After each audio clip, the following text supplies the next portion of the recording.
결혼하게 된 것 하나님께 너무나 감사합니다.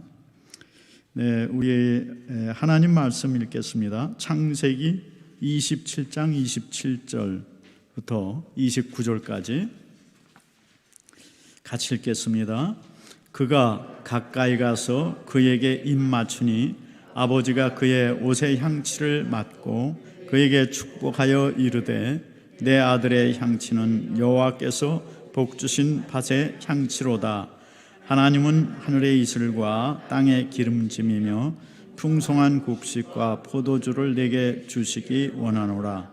만민이 너를 섬기고 열국이 내게 굴복하리니 내가 형제들의 주가 되고 내 어머니의 아들들이 내게 굴복하며 너를 저주하는 자를 저주받고 너를 축복하는 자를 복을 받기를 원하노라. 아멘. 예, 감사합니다. 우리 한번 옆 사람하고 인사하겠습니다. 반갑습니다. 예수님 이름으로 축복합니다. 네, 오늘 찬양 참 잘했어요. 그래서 왜 잘했나 보니까 우리 헨리송이 와가지고 기타를 치니까 기타 소리가 작아지면서 너무 좋은 거예요. 그리고 찬양이 좋고 우리 헨리송을 계속 꽉 붙들어야겠어요. 이름도 또 송 아니야, 송. 그 노래하는 참 그러니 노래를 해야 그 자기의 은사대로 사명대로 사는 것 같아.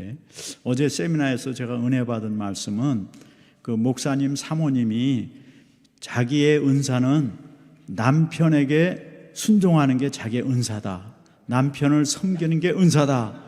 그런 말을 해서 많은 남자들이 다 은혜 받았습니다.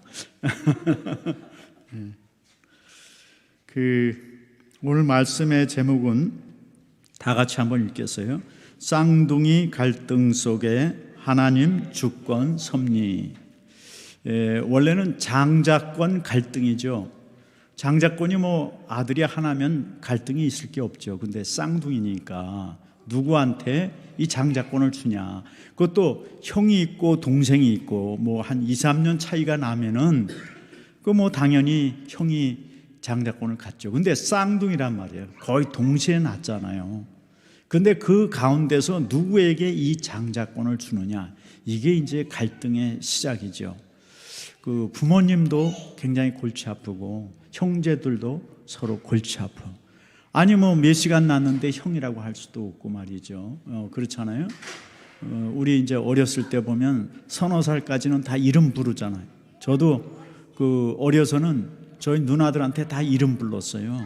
근데 이제 한 2칸 정도 되면은 누나 불렀지만 1칸 정도는 다 이제 제 밑에도 제 동생이 저한테 이름을 부르는 거예요. 계속 형이라고 안 그러고 한 2-3살 차이 나니까.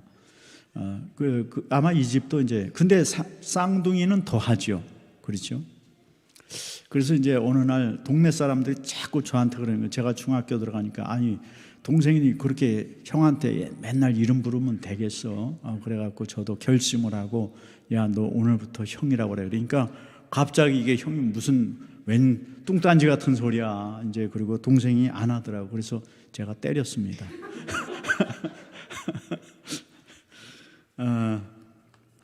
이 쌍둥이 속의 갈등, 장자권이 여기에 이제 포함된 거예요. 그래서 장자권 갈등 속에 하나님의 주권 섭리. 근데 여러분이 성경을 읽다 보면은 이 야곱과 에서가 쌍둥이라는 사실을 우리가 자꾸 잊어버려요. 헷갈려. 뭐하고 헷갈리냐면 이스마엘하고 이삭하고 헷갈리는 거예요. 이스마엘과 이삭. 거기도 형제잖아요. 그래서 그거 헷갈리고 이 야곱, 에서와 야곱 이게 또 헷갈리는 거예요. 그래서 제가 쌍둥이라고 했어요. 쌍둥이의 갈등. 아버지의 이제 장자권. 장자권이라는 건 뭐냐면 아버지가 아들에게 축복기도 해주는 거. 그게 장자권이에요. 성경에서 말하는. 근데 아버지가 아들에게 축복해주는 기도인데 그 기도는 영적이고 보이지 않죠. 근데 그 기도를 받음으로 해서 그 자손이 계속 복을 받게 돼 있고 그 자손을 저주하는 자는 저주를 받게 되어 있다 하는 것이 오늘 하나님의 약속의 말씀이거든요. 그러니까 장자권은 성경에서 뭘 말하냐면 하나님의 약속을 누가 갖고 가느냐 그거예요. 눈에 안 보여요. 아무것도 없어. 그런데 이제 그것 때문에 형제간에 문제가 생기기 시작한 거죠. 근데 사실은 이게 눈에 안 보이지만 야곱이 이 장자권을 받아서 그 몇 대 자손에서는 누가 나오냐면 다윗 왕이 나오죠. 그리고 그 다음에 솔로몬 왕이 나오고, 그 다음엔 이스라엘의 모든 왕들이 다 거기서 나온단 말이에요. 그리고 마지막으로는 그 자손인 마리아에게서 예수님이 나오시는 거죠. 그러니까 이 장자권은 눈에 안 보여. 그리고 이건 돈도 아니고 아무것도 아닌데 그 자손 대대로 복이 내려가는 이 기도 축복권이죠. 그래서 이게 이제 이 장자권을 형 에서는 잘 모른 거예요.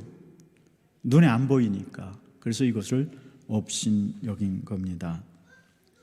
근데 그 가운데서 이 형제 간의 싸움, 이게 나중에 이제 가족 전체의 싸움이 돼요. 그래서 성경이 이제 쭉 그 스토리를 이어가는데, 오늘 우리 이지연 선생님이 이 내용으로다가 애들한테 설교하는데 애들이 참 어려워하고 잘 그런 못하는 것, 아이들이 못 알아듣는 것 같아. 자꾸 이렇게 장난하고 그러더라고. 그래서 제가 이제 우리 어른들도 그럴 수 있겠다 싶어가지고 그림을 하나 그렸어요. 그림. 뭐 이 그림은 잘 보일지 모르는데 요거는 하영이가 그렸어요. 요건 그 에서 약간 털이 나고, 요거는 야곱 조금 약간 비리비리하게. 자, 이제 제가 그린 그림은 이거예요. 쌍둥이, 둘이 쌍둥이라는 거 꼭 기억하시고, 이제 장자권이 이제 기도권인데, 에서는 사냥을 잘해요. 그리고 털이 많이 났다 그래서 목에도 나고 약간 터프가이 같죠, 그렇죠? 여기 알통도 조금 나왔어요. 그리고 이제 동생 야곱은 비리비리하고 여기 팥죽 한 그릇 딱 들었어. 팥죽 한 그릇. 근데 이제 에서가 몇 시간 먼저 나왔어. 쌍둥이인데. 우리 이제 성경을 보면은 그 이삭이 40살에 결혼하거든요. 40살에 결혼해가지고 20년 동안 아이가 없는 거야. 근데 이삭과 리브가가 만날 때는 굉장한 하나님의 역사가 개입하고 정말 아름다운 결혼을 하죠. 그리고 리브가가 굉장히 아름다운 미인이에요 또. 그러니까 아주 행복한 결혼에 부모가 축복하고 양가가 축복하고 기적적으로 하나님이 인도하시고 막 그런 스토리를 우리가 지난주에 들었는데, 그렇게 해서 행복한 가정을 꾸렸어요. 근데 20년 동안 아이가 없어. 60살이 되었어요. 그래서 이제 하나님께 기도하는 겁니다. 하나님, 우리가 결혼한 지 20년이 넘었는데 아이가 없습니다. 그랬더니 하나님이 쌍둥이를 줬어. 임신을 했는데 쌍둥이야. 뱃속에 쌍둥이가 들었어요. 우리 지난번에 그 문성교사님 왔을 때 입양하려고 수속 다 밟았는데, 수속 다 밟고 거의 끝냈는데 이제 임신을 했다 그랬죠. 그래서 몇 명을 그때 임신했다 그랬어요? 3명을 한꺼번에 임신한 거예요. 그 3명은 뭐라고 부릅니까? 새 쌍둥. 저도 그렇게 불렀더니 요즘은 그 말이 있더라고. 삼둥이라고 부르더만. 삼둥이. 쌍둥이가 아니고 삼둥이. 근데 이 리브가는 쌍둥이를 임신한 거예요. 근데 문제는 뭐냐면 이 뱃속에서 쌍둥이끼리 싸우는 거예요. 그러니까 이 임신부가 굉장히 고통스러운 거죠. 힘이 들고 배가 아프고. 그래서 하나님께 기도를 했어요. 하나님, 이 뱃속에 애가 둘 들은 것 같습니다. 이거 어떻게 하면 좋습니까? 하고 기도했더니 하나님이 뭐라고 말하냐면, 야, 작은 자가 큰 자를 다스릴 것이다. 그렇게 말씀하시는 거예요. 그리고 이제 출산을 했어. 그래서 이제 장자가 나오는데, 그 장자 나오는 발꿈은 이제 에서가 나올 때 요 발 뒤꿈치를 잡고 얘가 따라 나온 거예요. 그러니까 이건 쌍둥이도 몇 시간 차이가 아니에요. 거의 동시에 나온 거지. 그렇지? 1, 2초 사이로 딱 나왔어. 그래가지고 이제 자라는데 씩씩하고 사냥을 잘하고, 사냥 잘한다는 얘기는 무슨 말이냐면 전쟁을 잘한다는 거예요. 전쟁. 그 당시에는 힘이 세야 살아가잖아요. 무슨 나라가 있는 것도 아니고 경찰이 있는 것도 아니고 정부가 있는 것도 아니니까 힘이 세야 돼. 그리고 자녀가 많아야 그 지역에서 힘 있게 살아간단 말이에요. 그런데 이 아이는 낳는데 보니까는 힘도 세고 사냥도 잘하고 이 싸움 잘한다는 얘기예요. 그래서 아버지는 얘를 굉장히 좋아하는 거예요. 그 얘는 조용하고 A형 또는 AB형, 여기는 O형. 그래서 이제 얘는 집에서 조용히 그저 엄마 밑에서 조용히 집에서 뭐 책을 읽거나 뭐 하거나 그러겠지. 그리고 요리 같은 것도 배운 것 같아. 남자가 그 당시에 요리 배우면 참 그렇잖아요. 그 뭐라 그러나? 우리 어머니는 제가 부엌에 들어오는 거 절대 반대했어요. 부엌에 들어오면 뭐 떨어진대. 그래가지고 저는 아무것도 못했어. 그래서 지금도 와이프 없으면 저는 굶어 죽어요. 그런데 이제 얘는 그냥 부엌에 들어가서 어머니하고 같이 살고 심부름하고 그러는 거예요. 그러니까 이제 팥죽 끓이는 걸 배웠겠지. 근데 어느 날 에서가 사냥을 나갔는데 그날은 못 잡았어. 그리고 배고파. 그래서 집에 왔더니 동생이 팥죽을 한 그릇을 들고 있는 거예요. 그래서 야, 그럼 나 좀 먹자. 야, 내가 배가 고픈데 좀 먹자. 그러니까 이 야곱이 뭐라 그랬냐면 형, 그러면 그 장자권을 나한테 줘. 그러면 내가 이거 줄게. 그러는 거야. 그러니까 나이가 이때가 제가 보기에는 20살 미만 같아. 철이 좀 덜 들었을 때, 티네이저 시대 때. 그러니까 형이 생각할 때, 야, 장자권이 밥 먹여주냐? 아, 배고픈데 그거 좀 달라니까. 그러니까 아, 장자권 준다고 얘기해. 그러면 줄 테니. 그래, 알았어. 내가 장자권 너한테 줄게. 얼른 팥죽 줘. 그리고 이제 팥죽을 먹은 거예요. 그래서 이게 장자권을 팔아 넘긴 거지. 근데 에서는 그런 것도 깊이 생각도 안 해. 그냥 넘어간 거예요. 넘어갔는데 그렇게 이제 자라서 이 에서가 쌍둥이니까 40이 되었어요. 40이 되었는데 이 에서가 그 동네, 가나안 동네 해쪽 속의 딸 두 사람을 아내로 얻은 거예요. 아마 용감하고 씩씩하니까 매력적이니까 그 동네 처녀들이 다 좋아했던 것 같아. 그래서 그 중에 제일 좋은 두 여자를 한꺼번에 이제 아내로 맞이한 거예요. 40살에. 그랬는데 그 후에 얼마 후에 이제 에서가 40살이 넘었으니까는 이삭은 나이가 100살이 조금 넘었죠. 100살이. 근데 갑자기 아버지 이삭이 시력이 갑자기 떨어지는 거예요. 그러더니 갑자기 안 보여. 그래서 안 보이면 그 당시에 남자가 일을 해야 되는데 안 보이니까 집에서 아무것도 못하고 그리고 내가 이러다 금방 죽을래나 보다 이런 생각이 드는 거예요. 그러니까 이삭이 그러면 내가 죽기 전에 아들에게 축복을 하고 죽어야지. 축복 기도를 하고 죽어야지. 그런 생각이 들었어요. 그래서 에서를 불러가지고 야, 에서야, 너 나가서 사냥을 해서 고기를 갖다가 만들어서 요리를 해서 날 주면 내가 먹고 힘을 내서 너한테 축복을 해줘야겠다. 이렇게 말을 했어요. 그러니까 이제 에서가 얼른 나가서 사냥하러 갔어. 근데 그때 리브가가 그 어머니 리브가가 그 얘기를 들은 거예요. 듣고는 리브가가 아니지. 하나님이 야곱이 큰 자를 다스리라고 그때 임신했을 때 그랬는데 저 양반이 왜 저런 얘기를 해? 그러니까 아마 이제 아버지는 에서를 좋아하고 튼튼하고 힘싸움 잘하니까. 그렇지만 어머니는 하나님께 들은 음성이 있고 그리고 그거를 자기 남편한테도 얘기를 했을 거라고. 그래서 이 아들들도 다 자라면서 그 얘기를 들었을 거예요. 부모한테. 너희들 뱃속에 있을 때 어떻게 싸웠는지 엄마가 힘들었다. 뭐 이런 얘기 다 했을 거 아니야. 애들도 다 알고 있어. 근데 이 아빠는 이제 그래도 얘가 장자가 돼야 우리 집이 낫겠다 이렇게 생각한 거예요. 근데 그걸 장자를 하려니까 리브가는 하나님께 우리 들은 음성이 있지 않냐 그걸 얘기하니까 확정을 짓지 못하는 거예요. 남편하고 아내하고 의견이 틀린 거죠.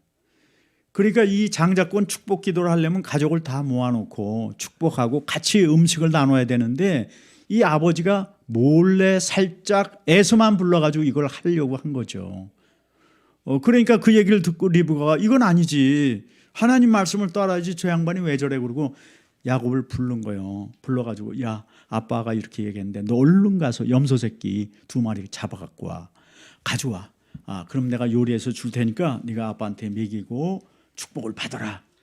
그러니까 야곱이 있다가 아니 어머니 보세요. 저는 민둥민둥 살이고 얘는 이렇게 털이 많은데 이거 걸립니다. 걸리면 아빠한테 축복은커녕 저주받습니다. 이렇게 말을 하는 거예요. 그러니까 걱정 마. 저주는 나한테 돌리고 너 빨리 가서 잡아. 그래서 이제 가져왔어요. 그랬더니 염소 새끼 2마리를 갖다가 어머니가 요리를 했어. 그리고 염소 새끼 털, 그 가죽 털, 그 염소 새끼니까 털이 그렇게 많지 않잖아요. 그러니까 그거를 이제 손목하고 목에다가 딱 두르고 그 에서의 옷을 딱 입힌 거예요. 입히니까 이제 에서 냄새가 날 거 아니야. 그러니까 나 이렇게 순식간에 리브가가 이걸 다 했다는 것 자체가 저는 너무나 퀘스천이요. 굉장히 이 리브가가 똑똑한 사람 같아. 아주 완벽하게 변장을 시켜가지고 야곱을 음식을 해서 가게 하는 거예요. 그러니까 에서 이제 이삭이 아버지가 너 어떻게 이렇게 빨리 왔냐? 하나님이 순적한 길을 주었습니다. 그래? 근데 너 음성은 야곱 같다? 어째? 이상하다. 일로 와보라. 의심이 계속 가는 거야. 빨리 잡아온 것도 이상하고 음성도 야곱 목소리고 그래서 일로 와봐라. 그래가지고 이제 손을 만져보는 거지. 그게 털이 있단 말이에요. 그래서 털은 틀림없이 이게 에서인데 그 이상하네. 그래 하여간 이제 별미를 먹고 나서 야 일로 와봐. 그 냄새 좀 맡아보자. 그러니까 이 아빠도 좀 이상하니까 야 일로 와봐. 내 볼에 입을 맞춰라. 입을 딱 맞추면서 냄새를 싹 맡아보는 거야. 그때 또 애서 냄새가 나. 옷을 입었으니까. 그러니까 나는 이걸 보면서 어떻게 리브가가 이걸 다 알고 준비를 해서 다 이렇게 연출을 했는지 그게 또 신기한 거예요. 그 여자가 굉장히 똑똑해요. 그죠? 그래가지고 이제 아버지가 축복을 한 내용이 오늘 축복이에요. 만민이 너로 인해 복을 받을 것이고 그리고 너를 축복하는 자는 축복하고 너를 저주하는 자 저주받을 것이고 하늘의 이슬은 뭐예요? 비죠. 비가 내려야 농사를 짓잖아요. 그죠? 그러니까 하늘의 복과 땅의 복 이 2가지를 다 하나님이 말씀하시는 거예요. 이 당시 사람들은 땅의 복은 땅의 신들이 준다고 생각했어요. 그런데 성경은 땅의 복도 하나님이 준다는 걸 분명히 말하고 있는 거죠. 그러면서 이렇게 축복을 딱 해. 그래서 이제 축복 받고 나가자마자 에서가 사냥을 해갖고 돌아왔어. 그래서 요리를 해갖고 아버지 이거 드시고 저한테 축복해 주십시오. 그러니까 뭔 소리? 내가 아까 그 에서한테 다 축복을 해줬는데 넌 누구냐? 제가 진짜 아버지 아들 맏아들 에서입니다. 그럼 아까 나한테 축복받은 자는 누구냐? 그게 이제 에서가 거기서 이제 이게 어떻게 된 건지 안 거예요. 야곱 이놈이 아버지를 속이고 내 축복을 받았다. 열이 나서 나가서 이제 어떻게 되겠지? 형제간의 갈등이 생긴 거지. 근데 얼마나 갈등이 생겼냐면 이놈을 죽이겠다는 거예요. 동생을 죽이겠다. 이놈이 전에도 팥죽 한 그릇으로 내 장자권을 뺐더니 이번에 또 이런 식으로 해서 내 장자권을 가져갔구나 해가지고 이제 분이 얼마나 나는지 혼자 있을 때마다 이놈 내 손에 하여간 잡히기만 하면 죽인다.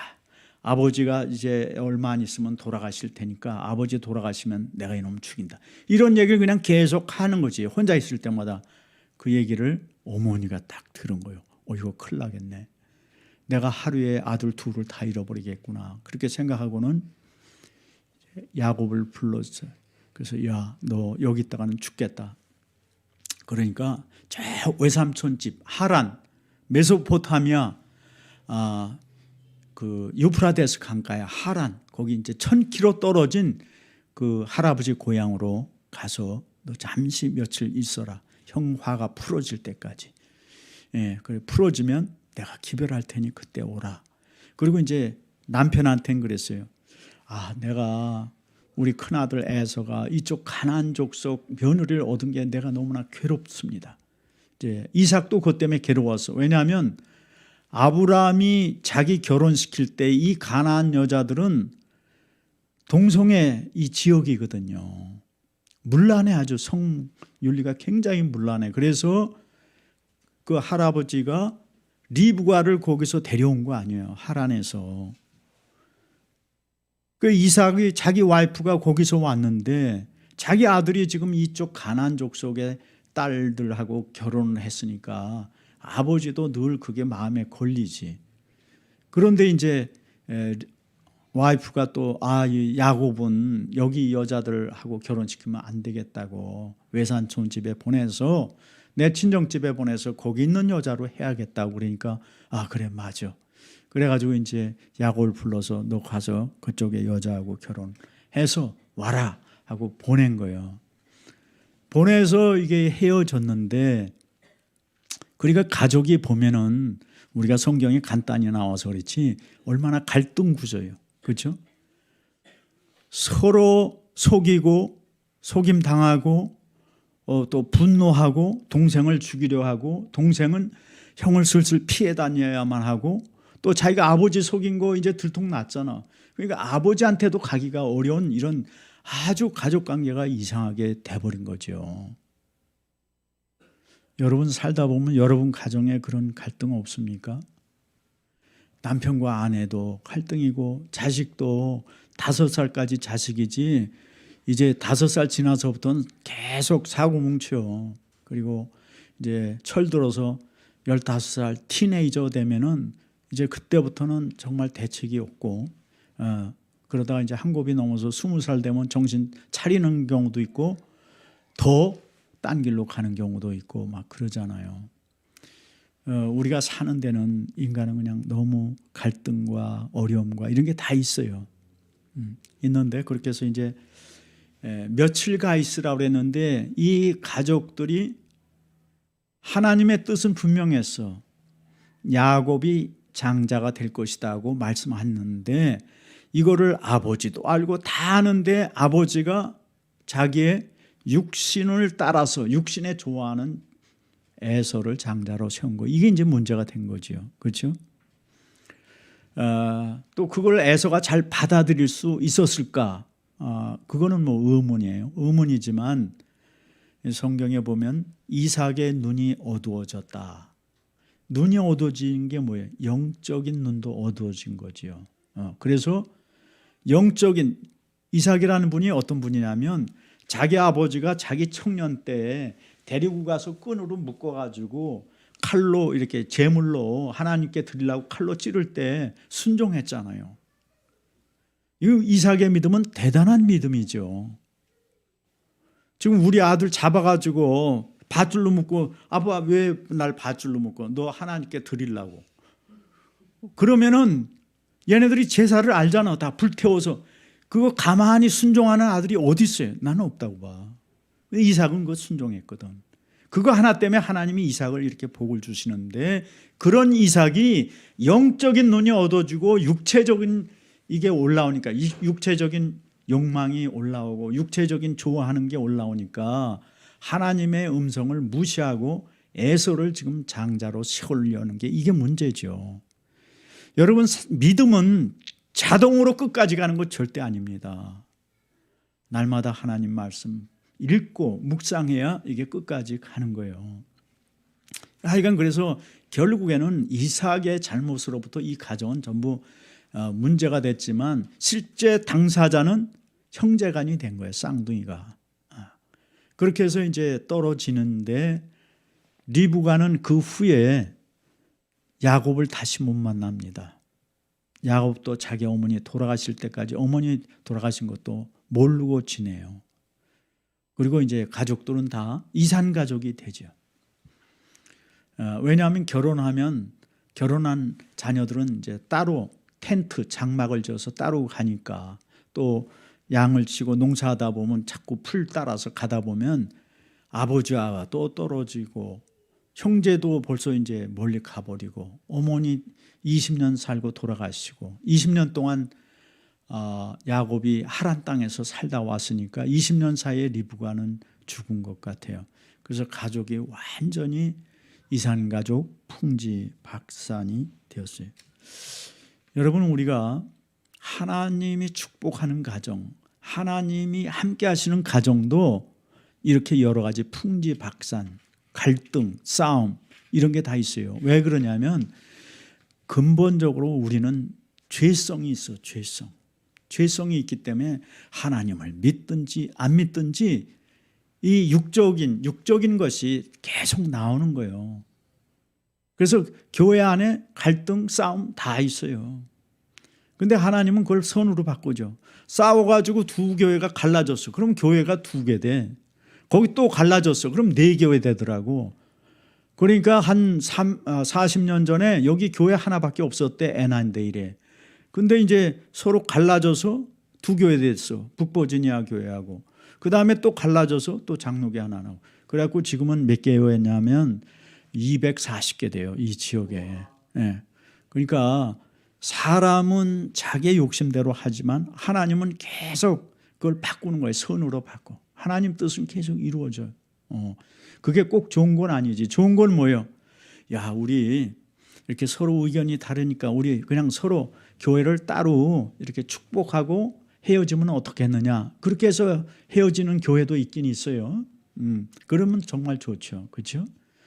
근데 이제 사람이라는 거는 계속 붙어 있으려고 그러는 게 또 한편으로는 있어요. 그래가지고 싸우면서도 계속 있으려고 그러니까 싸움이 점점 더 커지더라고.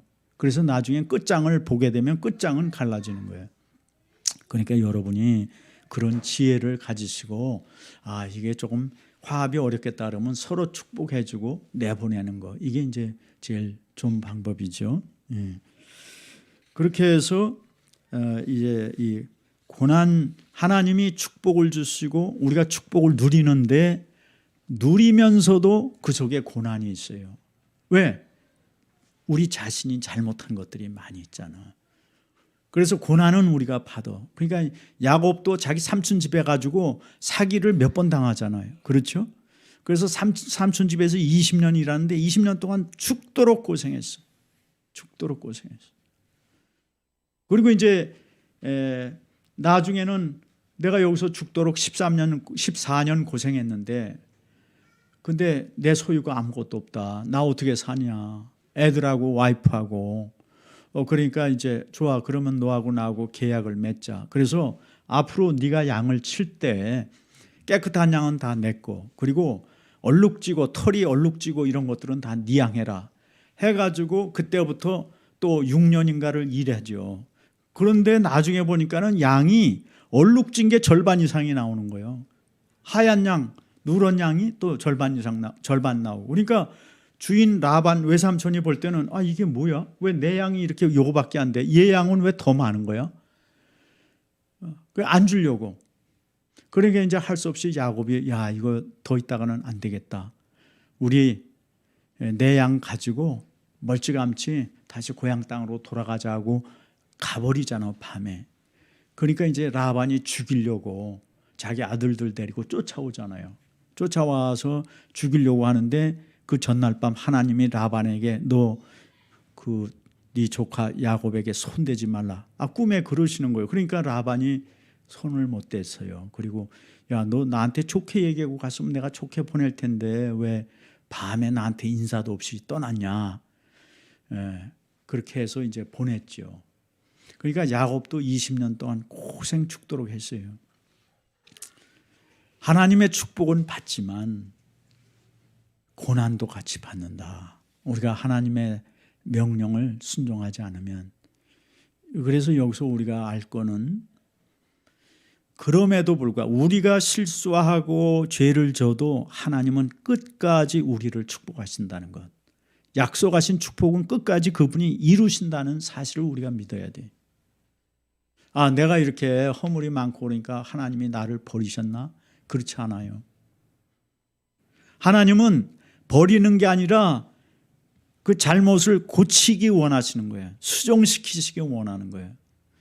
수정시키려면 사람은 고난을 받아야 되거든. 그게 하나님의 채찍이라고. 그렇게 해서 어떻게 해서든지 하나님이 주시려고 하는 축복을 끝까지 주신다 하는 것이죠. 그래서 이제 고난을 받고 야곱은 고향 땅에 다시 돌아와요. 그래서 하나님의 뜻은 성취되어 갑니다. 그 이삭이 야곱에게 그 축복해 준 기도 내용이 오늘 읽은 내용이죠. 하나님은, 우리가 다시 한번 읽어보겠습니다. 28절에서 하나님은 하늘의 이슬과 땅의 기름짐이며 3번에 땅의 기름짐이며 풍성한 곡식과 포도주를 내게 주시기 원하노라. 만민이 너를 섬기고 열국이 내게 굴복하리니 내가 형제들의 주가 되고 내 어머니의 아들들이 내게 굴복하며 너를 저주하는 자는 저주받고 너를 축복하는 자는 복을 받기 원하노라. 아멘. 이게 아버지가 축복한 기도요. 이게 축복권이라고. 근데 이 축복권을 에서는 이거 눈에 안 보이니까 아무것도 아닌 걸로 생각했어요. 여러분, 그래서 우리가 재물을 받는 것보다는 이 축복의 기도를 받는 게 더 중요하다. 아멘. 하나님의 말씀이 우리에게 더 중요하다. 보이는 재물보다. 이것을 우리가 알아야 돼요. 하나님은 복을 보이지 않게 이렇게 감춰 놓으신 거예요. 왜? 보이면 누구든지 사람이 그거 가져가니까 보이지 않게 쌓아놓으셨단 말이죠. 그래서 우리가 하나님의 말씀을 아멘으로, 하나님의 말씀으로 받는 게 복이다 하는 것이죠. 그 사람들은 오늘도 그래요. 모순과 갈등 속에서 살아갑니다. 그렇지만 하나님은 그 초월적인 주권과 섭리로 각 개인의 삶과 동행하세요. 그리고 역사를 이끌어 가시면서 성경에 우리에게 약속하신 것들을 이루시고 선을 만들어 가십니다. 그래서 모든 사람이 예수님을 믿고 구원받기를 원하세요. 여러분, 지금 이제 한국과 미국이 무역 갈등이 상당히 심하잖아요. 그죠? 우리 그 중국을 앞으로 이렇게 중국이 너무 커져서 미국을 이기려고 그러니까 이거 이렇게 놔두면 안 되겠다 그래가지고 중국을 조금 이렇게 제재해야겠다 그래갖고 칩4라 해서 일본, 미국, 한국, 그다음에 대만 해가지고 반도체 절대로 저기 주지 말자. 그렇게 동맹을 맺자고 막 그랬잖아요. 그리고 이제 그 한국 삼성과 현대자동차가 이쪽에 투자해서 공장을, 굉장히 큰 공장을 짓기로 다 약속하고 나서 다 사인하고 나서 갑자기 그 인플레이션 IRA라는 법을 대통령이 딱 만들어서 보내서 거기 보면 한국 자동차는 전기차 보상금을 주지 않는다. 보상금이 1,000만 원 정도 된다고 그래요. 그러니까 한국 차는 경쟁이 안 돼, 미국 차하고. 그리고 그다음에 삼성도 너 영업 비밀을 내라. 그래서 2월 달인가 3월 달에 그 상무부에서 내라 그래가지고 그거 안 내려고 계속 그러다가 미국에 수출하기 위해서 냈더니 그거 갖다가 얘네가 TCMC, 일본 대만의 TSMC, 거기가 한국에 삼성하고 해가지고 4조 원인가 얼마 공장을 지려고 하는 건 알고 그거 영업 비밀을 아는 거예요. 그래가지고 대만에 가서 상무장관이 막 해가지고 그걸 미국으로 갖다 놨어. 그리고 이제 상무장관이 내가 한 건 했다고 신문에 굉장히 크게 났더라고. 7조인가 4조인가. 그게 한국 거를 뺏어온 거예요. 그리고 나서 우리 칩4에서 중국에 절대 보내지 말자 해놓고는 여기다 반도체 공장 지으라, 삼성한테. 그리고 이제 이 사람들이 뭘 하냐면 행정명령으로 이런 걸 해요. 야, 너희 제조 공정을 우리한테 보고해. 환경오염이 있는지 체크해 봐야 돼. 그러면 제조 비밀 과정을 다 주면은 여기에 인텔이나 미국의 반도체 회사가 그거 그대로 다 그냥 삼성 거 기술을 다 빼가는 거예요. 일단은 여기다 세워놓게 해놓고 다 지은 다음엔 이제 행정명령으로 그런 걸 하려고 하는 거예요. 전기차 기술도 현대차 기술이 테슬라를 지금 앞질르려고 그러니까 여기다 자동차 공장 세우라 그렇게 해놓고, 그리고 나서 이제 미국이 지금 4가지를 앞으로 100년 먹거리로 해요. 칩과 바이오, 농산물, 그다음 전기차. 근데 농산물도 이제 한국은 게임이 안 되죠. 그리고 바이오가 제약회사야. 제약회사인데 미국에 있는 그 제약회사 한 개가 한국에 있는 모든 제약회사 파는 거에 10배를 더 팔아. 근데 그걸 이번에 또 바이든이 서명을 했어. 바이오 기업을 앞으로 몇십 년간, 20년간 키우겠다. 그 왜 그러냐면 중공이 지금 갑자기 바이오 산업을 막 해서 막 쳐 올라오는 거예요. 미국을 쳐 올라오려 그러는 거예요. 그러니까 그 한국의 전체 제약회사의 매출에 10배가 넘는 거를 100개를 더 만들겠다는 거예요. 100개. 그러니까 1000배나 더 많이 투자해서 미국의 제약회사를 만들겠다. 이거 앞으로 이제 그 화학 공부한 사람들은 잘 나갈 것 같아.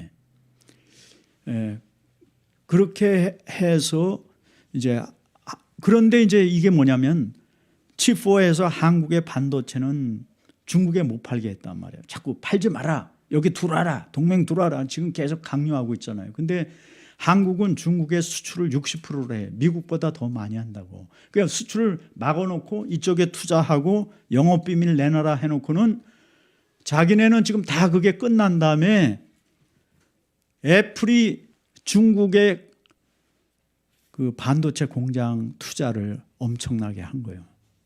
뒤로. 그 왜 그렇겠냐?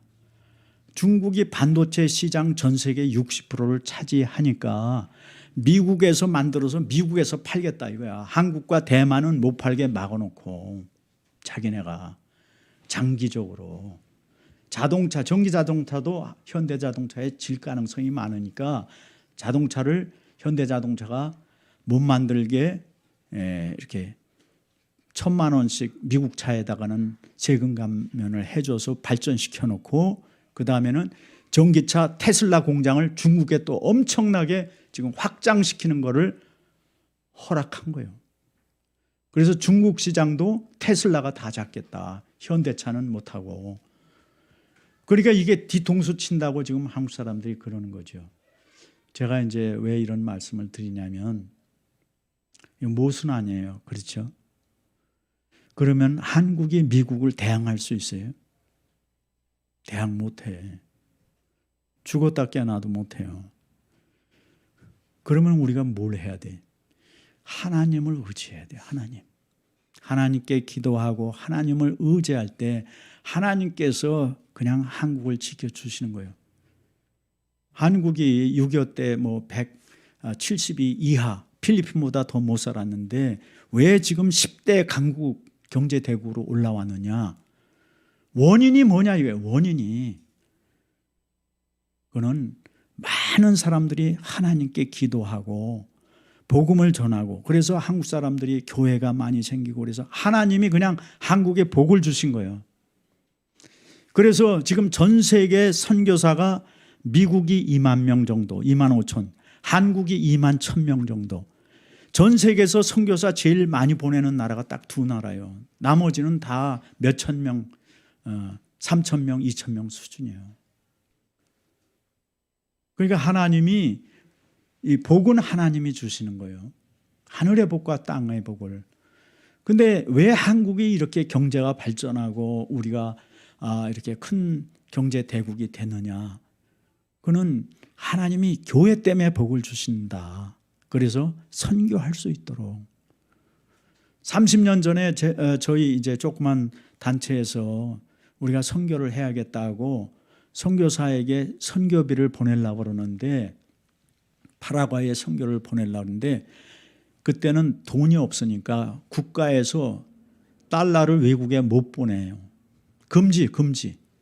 이민 가는 사람은 300불인가 밖에 못 갖고 나가는 거예요. 그래서 우리가 기도하고 지혜를 짜내가지고 대한항공 승무원을 우리가 전도해서 또는 예수 믿는 사람을 찾아서 그 사람이 남미에 가는 승무원을 찾아가지고 그 승무원을 통해서 한 달에 100불씩 보내자. 그게 선교 전략이었어요. 근데 이게 한 10년 지나면서 세계 여행 자유화가 된 거예요. 한국이. 전에는 여권도 못 받았어요. 여권도 안 내줬어. 아무나 안 내줬단 말이죠. 그래서 여권이 자유가 되면서 이 외환을 갖고 나가는 것도 자유가 되고 점점. 그래서 이제는 한국이 외환 달러 송금할 수도 있고 이렇게 바뀐 거죠. 이거 다 누가 하신 거냐? 우리는 하나님이 했다고 보는 거예요. 왜 하나님이 하셨냐? 이 생명의 복음을 전 세상에 전파하라고. 그래서 지금 같은 어려운 경우에도 한국이 왜 이렇게 뜨느냐? 하나님이 선교사들을 먹여 살려야 될 거 아니에요. 2만 명 나가 있는 선교사. 그러니까 지금 국제 정세, 경제와 정치와 이런 것들은 군사력과 이런 것들은 우리가 손댈 수 없어요. 그리고 너무 컴플리케이트하고 사람이고 움직일 수 없어. 우리가 할 수 있는 거는 오직 하나님의 말씀을 잘 듣고 지키고 하나님께 기도하고 또 하나님의 복음이 모든 사람들한테 전파되어서 진리와 생명을 알게 되는 것, 이걸 우리가 열심히 하면은 우리 생각을 초월해서 하나님은 계속 붙들어 주시고 복을 주시고, 지금 야곱은 육신적으로 더 약하잖아요. 도망갔어. 그런데 실제 다윗 왕과 이스라엘 왕들은 다 야곱에서 나왔다 하는 것이죠. 저는 이 성경을 읽을 때 퀘스천이 있었어. 하나님, 야곱이 속임수 썼잖아요. 그리고 이삭이 축복할 때 에서 이름으로 축복했잖아요. 에서인 줄 알고. 그런데 이게 에서인 줄 알고 축복했는데 이렇게 속임수 쓰는 것도 축복이 됩니까? 그게 늘 의문이었어요. 제 마음속에. 그런데 이제 그것을 하나님이 깨닫게 하셨어. 이 설교를 준비하는데 깨달음을 주셨는데 그게 뭐냐면, 모든 문제는, 사람들의 모든 문제는 예수님을 만나야 풀어진다. 부부싸움, 재산 문제, 국가 간 전쟁, 가난 문제, 공정한 사회, 부의 재분배, 모든 문제는 사람 속에 있지만 답은 예수님께 있다. 믿습니까? 그 깨달은 게 뭐냐면, 그 이스라엘 예수님께로 이걸 딱 갖고 가니까 답이 나오더라고. 이건 주기가 너무 아까워. 제가 20년이 넘게 이거 읽을 때마다 고민했거든요.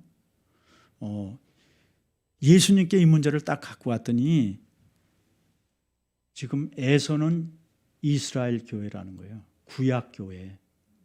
야곱은 신약 교회라는 거죠. 그래서 장자권은 원래 에서한테 가야 되는데 하나님이 장자권을 이스라엘에게 줬죠. 그런데 이스라엘이 하나님을 떠났단 말이에요. 장자권을 팔았어. 우상을 섬겼어. 그게 바벨론 포로 갔어요. 그리고 예수님이 왔어요. 예수님이 오시고 나서 신약교회가 일어난 거예요. 그래서 장자권이 어디로 갔어요? 예수님 교회로 온 거예요. 신약교회로 온 거예요.